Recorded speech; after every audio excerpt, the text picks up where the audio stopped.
ஞானானந்தமயம் தேவம் நிர்மலஸ்படிகாகிருதியும் ஆதாரம் சர்வ வித்யானாம் ஹயக்ரீவம் பாஸ்மகே. நமஸ்காரம். நேயர்கள் அனைவருக்கும் அஸ்ட்ரோகேஎஸ்ஐயங்காரின் பணிவான நமஸ்காரங்கள். மாத பலன் சோபகிருது வருஷம் பங்குனி மாதத்தினுடைய பலனை பார்க்கலாம். 14/3/2024 13/4/2023 வரை உண்டான நாட்களுக்கு என்னென்ன பலன்கள் அப்படின்றத பார்ப்போம். பொதுவாகவே இந்த மாதத்தினுடைய கோல்சாரம் என்ன, இதற்கு பிறகு இந்த மாதத்தில் வரக்கூடிய விசேஷ நாட்கள் என்ன அப்படின்றத பார்த்துட்டு அதுக்கப்புறம் ஒரு ராசியாக மேஷம் முதல் மீனம் வரை உண்டான ராசிகளுக்கு என்னென்ன பலன்கள் அப்படின்றத பார்ப்போம். முதல்ல இந்த மாதத்தினுடைய அதாவது பங்குனி மாதத்தினுடைய கோல்சாரம் என்ன அப்படின்றத பார்ப்போம். நம்ம சௌரமானமான மாதங்கள் அப்படின்றத குறிக்கிற வகையில் நம்ம சூரியன் ஒரு ராசியிலிருந்து அடுத்த ராசிக்கு செல்றதை சௌரமானம் அப்படின்னு சொல்லக்கூடியது. சூரியன் கும்பத்திலிருந்து மீனத்திற்கு செல்லக்கூடிய நாளை மாதத்தை நம்ம மீன மாதம் அதாவது பங்குனி மாதம் அப்படின்னு குறிக்கப்படுறது தமிழில். இது சோபகிருத்து வருஷத்தினுடைய கடைசி மாதம், அதாவது தமிழ் மாதத்தினுடைய கடைசி மாதம்.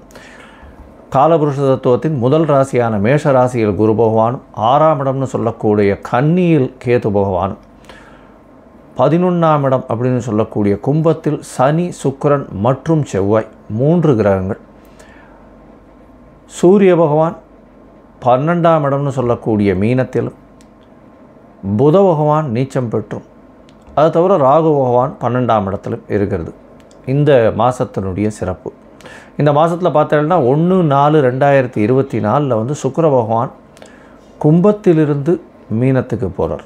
அதனால் இந்த மாதத்தில் 4 கிரகங்கள் சேர்ந்து 1ஆம் தேதி 1/4/2024 மேலே இருக்குது. அதுவும் ஒரு விசேஷம்.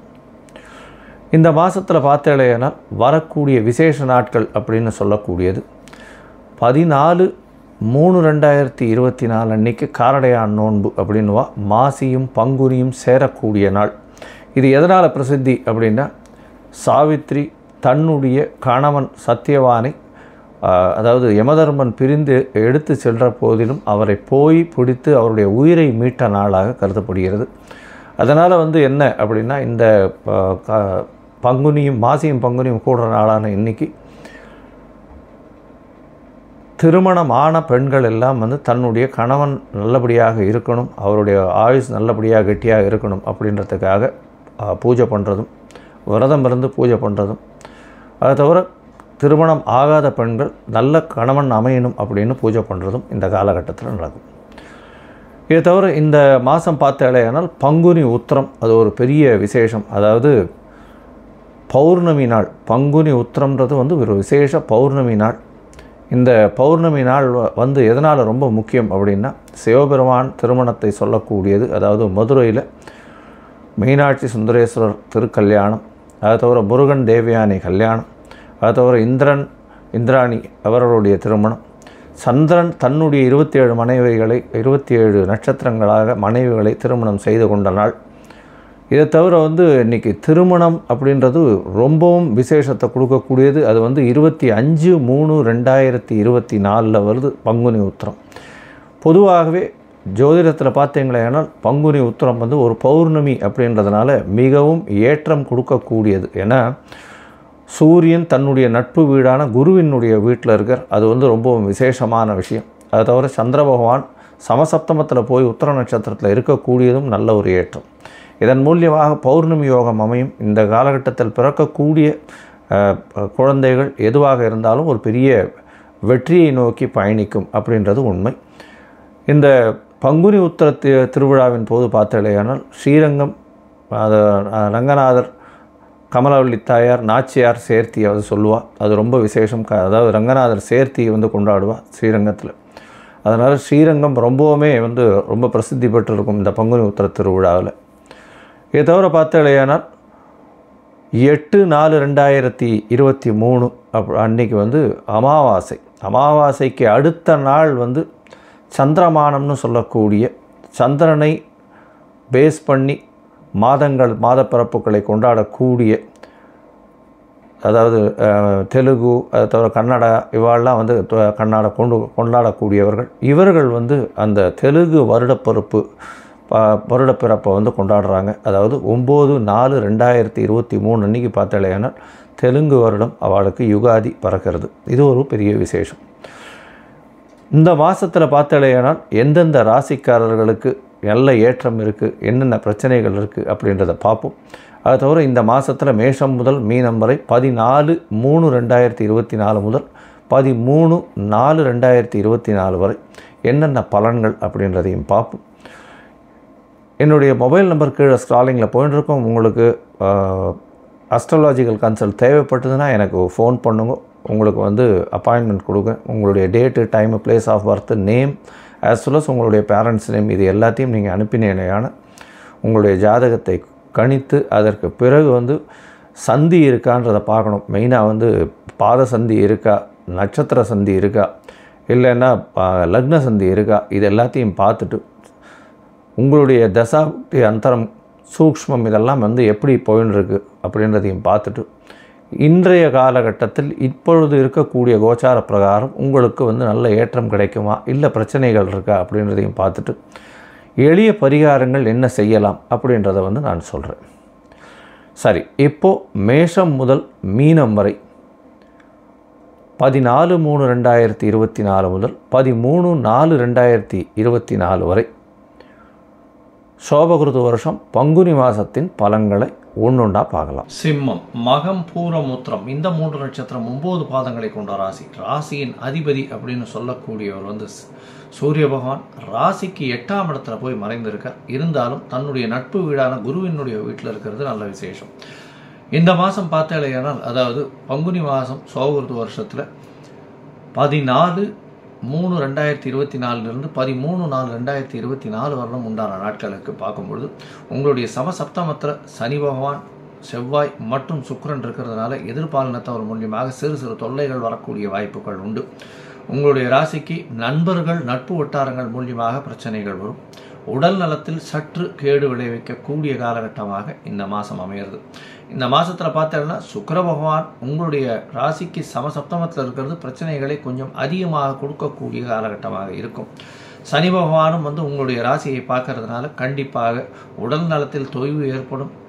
நண்பர்கள் மூலியமாக பிரச்சனை இருக்கும். பார்ட்னர்ஷிப்பில் இருக்கக்கூடிய பிரச்சனைகள் பெரிய பிரச்சனைகளாக போகும். கணவன் மனைவிக்குள்ளேயே சிறு சிறு சச்சரவுகள் வந்து விலகும். ஏன்னா குரு பகவான் உங்களுடைய ராசியை பார்க்கறதுனால சற்று கொஞ்சம் ஓரளவுக்கு மேனேஜபிளாக இருக்கக்கூடிய காலகட்டம். உங்களுடைய ராசிக்கு பார்த்தோம்னா 8ஆம் இடத்துல ராகு பகவான் இருக்கார். ராகுவும் சூரியனும் புதனும் இருக்கக்கூடிய காலகட்டம் இந்த மாதம் ஆரம்பிக்கும் பொழுது இதன் மூலியமாக சூரியன் புதனும் நட்பு வீடுகளான நண்பர்களாக தன்னுடைய குருவினுடைய வீட்டில் இருக்கிறதும், புத பகவான் நீச்சப்பட்டு இருக்கிறதுனால உங்களுடைய குடும்பத்தில் சிறு சிறு சச்சரவுகள் இருக்கக்கூடிய காலகட்டமாக இருக்கும். பணவரவு சற்று தொய்வு ஏற்படக்கூடிய காலகட்டமாக இருக்கும். 1/4/2024 மேலே பார்த்தாலேயானால் சுக்கிர பகவான் உங்களுடைய ராசிக்கு 8ஆம் இடத்தில் மறைந்து இருக்கக்கூடிய காலகட்டம், உச்சம் பெற்று இருக்கக்கூடிய காலகட்டமாக இருக்குது. இதன் மூலியமாக உங்களுடைய தனஸ்தானாதிபதினு சொல்லக்கூடிய புத பகவான் நீச்சபங்கம் பெறதுனால, நீச்சபங்க ராஜயோகம் வர்றதுனாலையும் பணவரவு அபரிமிதமாக இருக்கும். பணவரவிற்கு அதாவது கம்மி இருக்காது. அது தவிர உங்களுடைய ராசிக்கு தொழிலில் வந்து பெரிய ஏற்றம் கிடைக்கக்கூடிய காலகட்டம் 1/4/2024 இருக்கும். ஏன்னா 8ஆம் இடத்தில் மறைந்த இடத்துல வந்து சுக்கிர பகவான் அவரே 10ஆம் அதிபதி 10க்கு 11ஆம் இடத்துல போய் நிற்கிறது பெரிய விசேஷம். இதன் மூலியமாக பார்த்தாலேயானால் எதை தொட்டாலும் தொழிலில் பெரிய ஏற்றம் கிடைக்கும். மறைமுக வருமானம் வரக்கூடிய வாய்ப்பு. அதை தவிர வந்து குடும்பத்தை விட்டு பிரிந்து வெளியூர், வெளிமாநிலம், வெளிநாடு போகக்கூடிய வாய்ப்புகள் நிச்சயமாக இருக்கும். படித்து கொண்டு இருக்கக்கூடிய மாணவர்களுக்கு வெளிநாட்டு யோகம் கிடைக்கக்கூடிய காலகட்டம். உங்களுடைய ராசிக்கு புதிய வேலை கிடைக்கக்கூடிய காலகட்டமாக இருக்கும். வேலையில் தன்னுடைய சீனியர் மூலியமாக சிறு சிறு பிரச்சனைகள் வரக்கூடிய காலகட்டமாக இந்த மாதம் அமைகிறது. இந்த மாதம் பார்த்தாலேயானால் உங்களுடைய ராசிக்கு 9ஆம் இடத்துல இருக்கக்கூடிய குரு பகவான் உங்களுடைய ராசிக்கு 5ஆம் இடத்தையும் பார்க்கறதுனால குழந்தை பேறு இல்லாதவர்களுக்கு இவ்வளவு நாளாக குழந்தை பிராப்தி ஏற்படக்கூடிய வாய்ப்புகள் நிச்சயமாக உண்டு. ஏன்னா 5ஆம் இடத்தில் குரு பகவான் 5ஆம் இடத்தையே பார்க்கறதும் பெரிய விசேஷம். 5ஆம் அதிபதி 9ஆம் இடத்துல இருக்கிறதும் நல்ல ஒரு ஏற்றம். படிக்கக்கூடிய மாணவர்களுக்கு நல்ல ஒரு ஏற்றம் இருக்கக்கூடிய காலகட்டமாக இருக்கும். பேச்சில் ரொம்ப கவனமாக இருங்க. 2ஆம் இடத்தில் இருக்கக்கூடிய கேது பகவான் மூலியமாக நீங்கள் பேசக்கூடிய வார்த்தைகள் தவறாக புரிந்து கொள்ளக்கூடிய வாய்ப்புகள் மிகவும் அதிகம். அதனால் பேச்சில் மிகுந்த கவனமாக இருக்கிறது நல்லது. உங்களுடைய ராசிக்கு பார்த்தேனால் 8ஆம் இடத்தில் ராகு பகவான் இருக்கிறது நல்ல ஒரு ஏற்றம். மறைந்த இடத்துலேருந்து திடீர் பணம் வரும். என்ன அதாவது அன்அக்கௌண்டட் மணின்னு சொல்லக்கூடிய விஷயங்கள்லாம் நிறைய வரக்கூடிய வாய்ப்புகள் நிச்சயமாக உண்டு. இருந்தாலும் சூரியன் அங்கே போகிறதுனால அரசாங்கம் சம்பந்தமாக சிறு சிறு தொல்லைகள் மிகவும் அதிகமாக இருக்கக்கூடிய காலகட்டமாக இந்த மாதம் அமையிறது. இந்த மாதத்தில் பார்த்தேனால் உங்களுக்கு உடல் நலத்தில் சற்று தொய்வு ஏற்படக்கூடிய காலகட்டம். தந்தையின் உடல்நிலையில் நல்ல ஒரு ஏற்றம் இருக்கும். தாயின் உடல்நிலையில் சற்று தொய்வு இருக்கும். ஏன்னா சப்தமத்தில் சனியோடு சேர்ந்த செவ்வாய்ன்றதுனால தாயின் உடல்நிலையில் தொய்வு இருக்கக்கூடிய காலகட்டமாக இருக்கும். இதன் மூலியமாக தாய்க்கு ஹாஸ்பிட்டலைசேஷன், சர்ஜரி ஏதாவது வரக்கூடிய வாய்ப்புகள் நிச்சயமாக உண்டு. கொஞ்சம் ஜாகிரதையாக பார்த்துக்கிறது நல்லது. பேச்சில் ரொம்ப ஜாகிரதையாக இருக்கிறது நல்லது. 2ஆம் இடத்தில் கேது பகவான் இருக்கார். உங்களுடைய முயற்சிகள் அனைத்தும் 1/4/2024 மேலே வெற்றியை நோக்கி பிரயாணிக்கும். ஏன்னா வெளிநாட்டுக்கு போகணும்னு பார்க்குறவங்க அவங்களுக்கு நிச்சயமாக வெற்றியை நோக்கி பிரயாணிக்கும். அதையும் அரசியல் சார்ந்தவர்கள் ரொம்பவும் ஜாகிரதையாக இருக்கிறது நல்லது. அரசியல் சார்ந்தவர்கள், அரசு பிரமுகர்கள், அதை தவிர அட்மினிஸ்ட்ரேட்டிவ் இன்சார்ஜாக இருக்கிறவங்க, இது எல்லாருக்குமே கொஞ்சம் ஜாகிரதையாக இருக்கிறது. எல்லாவற்றிலுமே தலைமை பொறுப்பில் இருக்கிறவங்க சிம்மராசிக்காரர்கள் ஜாகிரதையாக இருக்கிறது ரொம்பவும் நல்லது. இந்த மாதம் பிரச்சனைக்கு உண்டான மாதமாக இந்த பங்குனி மாதம் அமையிறது. இதை தவிர குரு பார்க்கறதுனால பிரச்சனைகள் வந்தாலும் கொஞ்சம் பொறுமையாக அதை ஹேண்டில் பண்ணிட்டு போகிறதன் மூலியமாக பிரச்சனைகள் சாதகமாக வரக்கூடிய வாய்ப்புகள் உண்டு. உங்களுடைய ராசிக்கு பார்த்தீங்கன்னா முயற்சிகள் அனைத்தும் வெற்றியாகும் 1/4/2024 மேலே. ஆனால் இந்த காலகட்டத்தில் பார்த்தீங்கன்னா உங்களுடைய அதாவது முயற்சிகளை சிறிது காலம் தள்ளி போட வேண்டிய காலகட்டமும் வரும். ஏன்னா சந்திராஷ்டம காலகட்டம் வரக்கூடிய காலமாக இருக்கும். இந்த சந்திராஷ்டம காலன்றது 7ஆம் தேதியிலிருந்து 9ஆம் தேதி வரலும் உண்டான காலகட்டம். அதாவது 7/4/2024 9/4/2024 வரலும் உண்டான காலகட்டத்தில் சந்திராஷ்டம காலம். இந்த காலகட்டத்தில் முயற்சிகள் சிறிது தள்ளி வைக்கிறது ரொம்பவும் நல்லது. மொத்தத்தில் பார்த்தீங்களேனால் இந்த மாதம் ஓரளவு சுமாரான மாதமாக சிம்மராசிக்காரர்களுக்கு இருக்குது. எதிராளிகளை நம்ப வேண்டாம். பார்ட்னர்ஷிப்பில் ரொம்ப ஜாகிரதையாக இருக்கிறது நல்லது.